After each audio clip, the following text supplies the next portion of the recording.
जय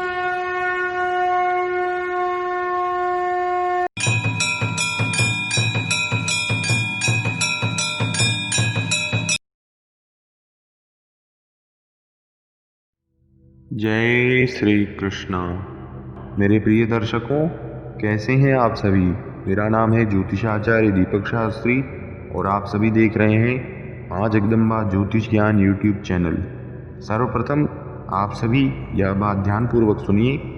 इस पाठ का श्रवण आप टैंडी में ही कीजिए, क्योंकि इस आधुनिक टेक्नोलॉजी के माध्यम से ज्योतिष शास्त्र का ज्ञान आपको दशों दिशाओं से प्राप्त होगा, जिससे आपको इसे समझने में और भी सरलता होगी। टैंडी में इसका श्रवण करना बहुत ही सरल है। आप अपने हेडफोन्स लगा लीजिए और अपने नेत्रों को बंद कर लीजिए। ज्योतिष शास्त्र का ज्ञान आपको दशों दिशाओं से प्राप्त होगा। इससे आपको ज्योतिष शास्त्र समझने में बहुत अधिक सरलता होगी। तो आइए बिना किसी विलंब के आज का यह वीडियो प्रारंभ करते हैं। मेरे प्रिय दर्शकों और साथ ही मेरे प्रिय छात्रों, जो हमारे साथ निरंतर जुड़े रहते हैं और हमसे ऑनलाइन तथा ऑफलाइन दोनों माध्यमों से पढ़ा करते हैं, उन सभी के आग्रह पर आज हम अपनी ज्योतिष शास्त्र की सीरीज में काल सर्प योग के विषय में बात कर रहे हैं। इससे पूर्व में हमने काल सर्प योग के परिचय, उससे जुड़ी महत्वपूर्ण बातें और कितने प्रकार के काल सर्प योग होते हैं, इस पर एक वीडियो बनाया है। यदि आपने उसे नहीं देखा है तो उसको अवश्य देख लीजिए। तो आइए आज हम बात करेंगे कुंडली में बनने वाले अनंत काल सर्प योग के विषय में। हमने आपको बताया था कि यदि राहु लग्न अर्थात प्रथम भाव में स्थित हो और केतु सप्तम में स्थित हो और सभी ग्रह इन दोनों के मध्य में पड़ जाएं, तो यह अनंत काल सर्प योग के नाम से जाना जाता है। आज हम इस काल सर्प योग के विषय में और भी गहराई से जानेंगे और जानेंगे कि कौन सी राशि के लग्न में स्थित होने से किस प्रकार का प्रभाव जातक के जीवन में देखा जाता है। इसको भलीभांति जानने के लिए आपको ग्रहों के नैसर्गिक स्वभाव, राशियों के स्वभाव, राहु और केतु के स्वभाव और भावों के फलों के बारे में जानना भी अति आवश्यक है। इसलिए यदि आपने पूर्व के वीडियोस नहीं देखे हैं तो आप उनको अवश्य देखिए। उनमें हमने ज्योतिष शास्त्र के मूलभूत प्रारंभिक ज्ञान को बताया था। यदि आप उनको नहीं देखेंगे तो आपके लिए इन वीडियोस को समझना कुछ कठिन हो सकता है, लेकिन फिर भी हम पूरा प्रयत्न करेंगे कि आप इसको भली भांति समझ सकें। ज्योतिष शास्त्र रटने का विषय नहीं है, अपितु आत्मसात करने का विषय है। हम अपने छात्रों को हमेशा ही यही बताया करते हैं और हमारे गुरु और आचार्यों ने भी हमें यही सिखाया है। इसलिए आप इसको आत्मसात करने का प्रयास कीजिए और हमारी सीरीज से निरंतर जुड़े रहिए, क्योंकि निरंतरता से ही आप कोई लक्ष्य प्राप्त कर सकते हैं। यदि आपको ज्योतिष शास्त्र रूपी समंदर को पार करना है तो आप हमारा हाथ थाम लीजिए और इस सीरीज में निरंतर जुड़े रहिए। साथ ही एक अनुरोध आपसे यह करेंगे कि आप हमारा उत्साहवर्धन करने के लिए इस वीडियो को अधिक से अधिक लाइक कीजिए और अपने मित्रों के साथ अधिक से अधिक शेयर भी कीजिए। इससे हमारा उत्साहवर्धन होगा और हम आपके लिए और भी अधिक वीडियोस शीघ्रता से लाने का प्रयास करेंगे। तो आइए सर्वप्रथम बात करते हैं कि यदि राहु लग्न में स्थित हो और लग्न में मेष राशि हो अथवा लग्न में वृश्चिक राशि स्थित हो, इन दोनों राशियों के बारे में हम एक साथ जानेंगे। क्यों? इसके पीछे का कारण है मेष और वृश्चिक दोनों राशियों के स्वामी मंगल ही हैं, इसलिए दोनों में लगभग समान फल देखा गया है, लेकिन पूर्णतया समान फल नहीं कह सकते। क्यों? क्योंकि मेष राशि का स्वभाव भिन्न है और वृश्चिक राशि का स्वभाव भिन्न है। जहाँ मेष राशि शुष्क है, चर है, वहीं वृश्चिक राशि सजल है और स्थिर है। मेष राशि में यदि राहु से यदि काल सर्प योग बनेगा, लग्न में मेष राशि स्थित होगी और काल सर्प योग बनेगा, जातक चर स्वभाव वाला होगा। लेकिन लग्न में राहु बैठे हैं तो वह व्यक्ति के व्यक्तित्व को ही पूर्णतया परिवर्तित कर लेंगे और उसमें अपना पूर्ण प्रभाव रखेंगे। कालसर्प योग में राहु की ही प्रमुख भूमिका होती है। यह बात हम अपने छात्रों को और अपने दर्शकों को हमेशा ही बताते हैं। राहु छाया ग्रह हैं और जिस ग्रह के साथ बैठे हों उसी ग्रह की नकल करते हैं, लेकिन उनका नैसर्गिक स्वभाव धूर्तता, दुष्टता, अशुभता वह नहीं छोड़ते। इसलिए वह जिस भी ग्रह के साथ हो उसकी नकल करते हुए अशुभ फल देने का प्रयास करते हैं।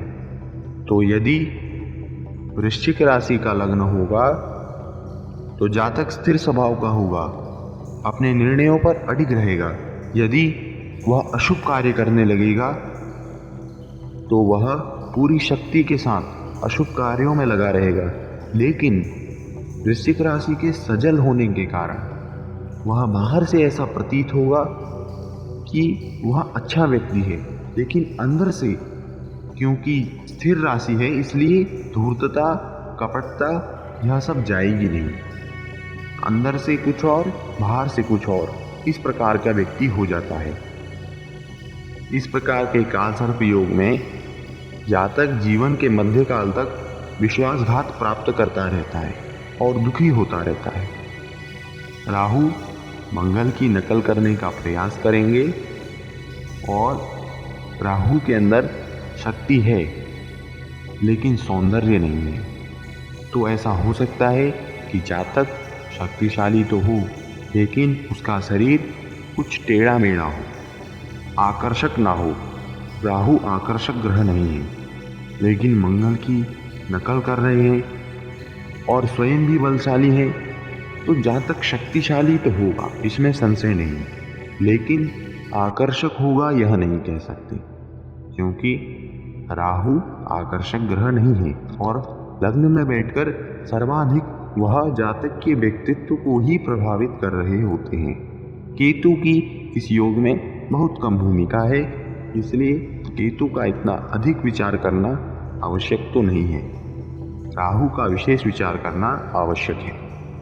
अब बात करते हैं, यदि लग्न में वृष राशि हो और कालसर्प योग बन रहा हो तो क्या स्थिति होगी। और साथ ही आप जान लीजिए, यदि लग्न में तुला राशि होगी और कालसर्प योग बन रहा होगा तब क्या स्थिति होगी। क्यों?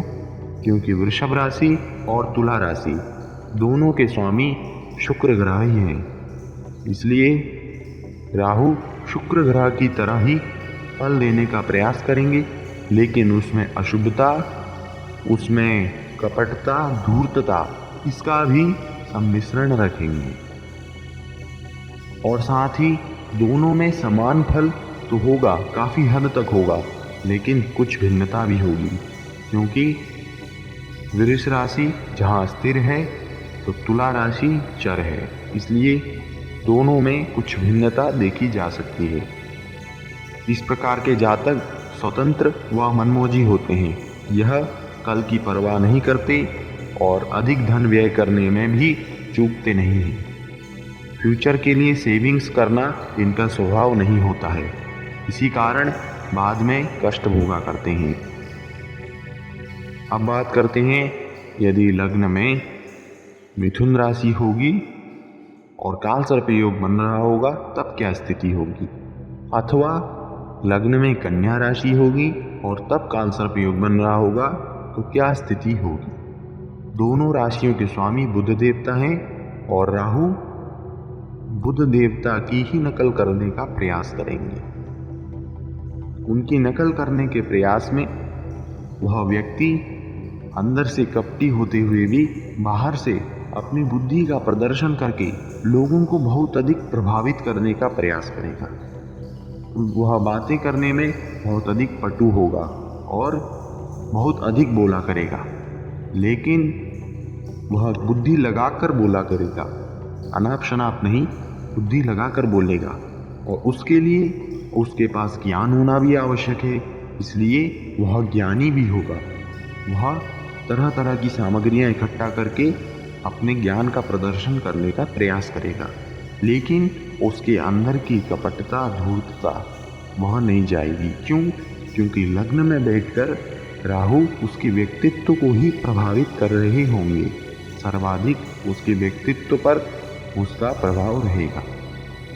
अब यदि लग्न में कर्क राशि होगी तब बनने वाले कालसर्प योग से कैसा प्रभाव होगा इसको जानते हैं। चंद्रमा से जातक के मन के बारे में जाना जाता है, उसकी माता के बारे में जाना जाता है। और राहु लग्न में बैठकर जातक के व्यक्तित्व को प्रभावित कर रहे हैं, तो ऐसे में जातक मानसिक रूप से अशांत होगा, अस्थिर बुद्धि वाला होगा और दुष्ट, कपटी तथा मिथ्यावादी हो सकता है। ऐसी बात नहीं है कि कालसर्प योग होगा तो जातक का जीवन समाप्त, कुछ नहीं हो सकता, सारे योग व्यर्थ, बस कालसर्प योग एक योग हो गया तो बस सभी योगों का प्रभाव बंद, कालसर्प योग का ही प्रभाव होगा, ऐसा नहीं कह सकते। कुंडली में अन्य प्रकार के भी कई सारे योग होते हैं, उन सब योगों का भी प्रभाव और सभी ग्रहों का प्रभाव भी जातक के जीवन में देखा जाता है। इसलिए पूर्णतया कालसर्प योग के कारण जातक का जीवन व्यर्थ हो जाएगा, ऐसा कहना संभव नहीं है। अब जानते हैं, यदि कुंडली में लग्न से कालसर्प योग बन रहा है और लग्न में सिंह राशि स्थित है तब क्या स्थिति होगी। तो ऐसी स्थिति में राहु सूर्य की नकल करने का प्रयास करेंगे, सूर्य देव के जैसा ही फल देने का प्रयास करेंगे, लेकिन सभी स्थितियों की तरह इसमें भी अशुभता, दुष्टता, इसका भी सम्मिश्रण रहेगा। ऐसे जातक मेहनत तो खूब करेंगे लेकिन उसका फल अन्य कोई दूसरा उठा लेगा, उसका लाभ किसी दूसरे को प्राप्त होगा। अब बात करते हैं, यदि लग्न में धनु राशि होगी अथवा मीन राशि होगी, क्योंकि दोनों राशियों के स्वामी बृहस्पति देव हैं, तब बनने वाले कालसर्प योग से जातक के जीवन में कैसा प्रभाव रहेगा।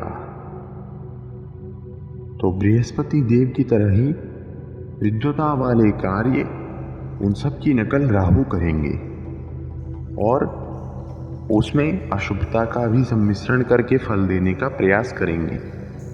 ऐसी स्थिति में जातक की बुद्धि कुशाग्र होती है, लेकिन उसका उपयोग वह अशुभ कार्यों में कर देता है।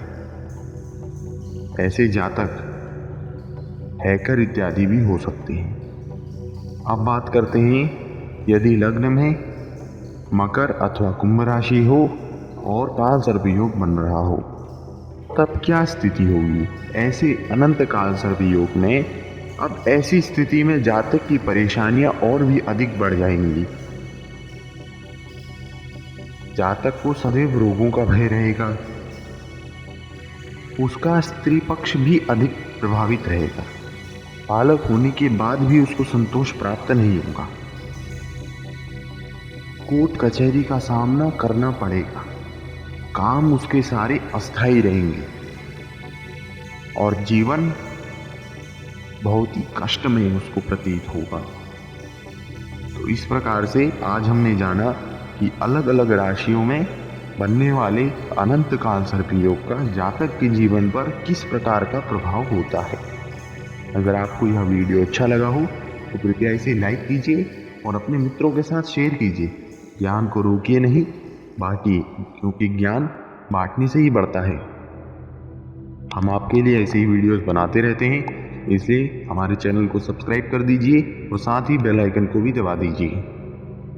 निरंतरता ही सफलता का रहस्य है, इसलिए यदि आप ज्योतिष शास्त्र में सफल होना चाहते हैं तो हमारे साथ निरंतर जुड़े रहिए और सभी वीडियोस को क्रम से प्रारंभ से अंत तक अवश्य देखिए।